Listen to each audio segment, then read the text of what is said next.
Democrats are arguing that the difference between last Congress when they voted those Republicans off committees and Omar during this vote is that there's a lack of accountability because they say that you specifically have not condemned Marjorie Taylor Greene or Paul Gosar. What is your reaction to that?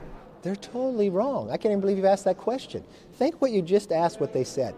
That somehow every single Democrat voted to remove Marjorie Greene on something she said before she ever came to Congress. So they wanted to override what the American people in her district decided. Then they removed Gosar from every single place. And what did we see when Congress reconvened right now? Gosar and AOC sitting together having a great conversation. Now they get upset. They want to fight really hard to keep a member of their conference who had a relationship with a Chinese spy on the Intel Committee. I can't believe you defend or even ask. I can't believe they would even defend that. Then they want to defend Schiff, who lied to the American public. Then they want to defend Omar. I'm not removing any of them from all committees like they did. They cheered when they did that. We simply looked at a foreign affairs of what the rest of the world looks like, where she sat and gave anti-Semitic comments. Even people in her own party said, I bet if Elliott was here today, the former chair, he would have voted with us. She said the American military was equal to Hamas and the Taliban, from a member of the Foreign Affairs. She said Americans only like Israel because it's all about the Benjamins. And 3 years later, she said, I didn't know there's a trope when it comes to referring to someone who is Jewish with money. She said on 9/11, as a member of Congress, as an individual who's sitting on foreign affairs, something happened that day.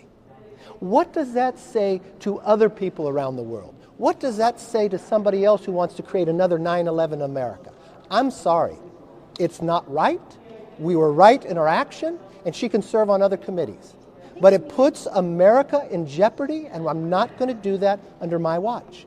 And it's fair in the process, unlike them. Speaker, you just told us you are keeping Adam Schiff, removing him from the Intel Committee. Is Santos on the Intel Committee? Am I allowing Schiff to be on other committees? Go right ahead. Respectfully, thank you.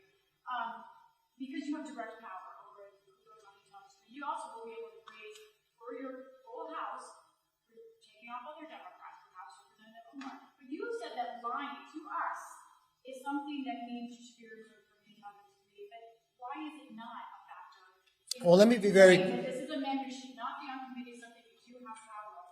He's gotten elected by his district. So, okay, let me be very clear and respectful to you.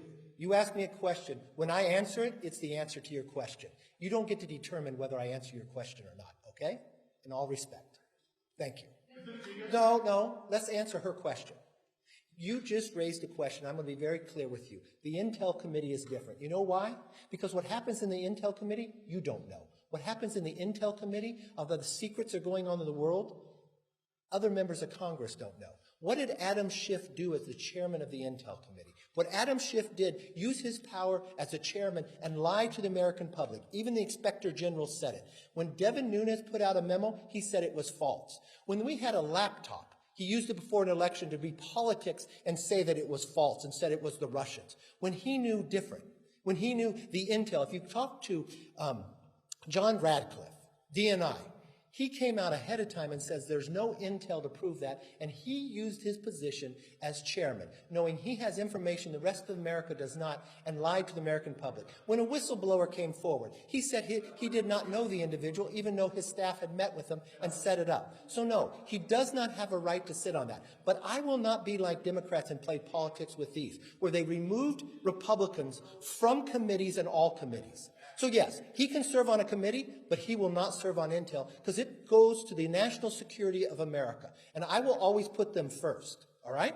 And if you want to talk about Swalwell, let's talk about Swalwell because you have not had the briefing that I had. I had the briefing and Nancy Pelosi had the briefing from the FBI. The FBI never came before this Congress to tell the leadership of this Congress that Eric Swalwell had a problem with a Chinese spy until he served on Intel. So it wasn't just us who were concerned about it. The FBI was concerned about putting a member of Congress on the Intel Committee that has the rights to see things that others don't because of his knowledge and relationship with a Chinese spy. They brought it to the works of the leaders. I've got that briefing. So I do not believe he should sit on that committee. And I believe there's 200 other Democrats that can serve on that committee. So this has nothing to do with Santos. Santos is not on the Intel committee. But you know what? Those voters elected Schiff, even though he lied.